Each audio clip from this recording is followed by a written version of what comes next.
قل أندعو من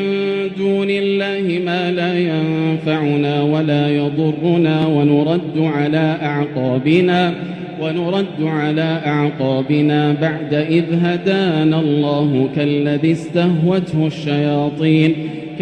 استهوته الشياطين في الأرض حيران له أصحاب يدعونه إلى الهدى ائتنا قل إن هدى الله هو الهدى وأمرنا لنسلم لرب العالمين وأن أقيموا الصلاة واتقوه وهو الذي إليه تحشرون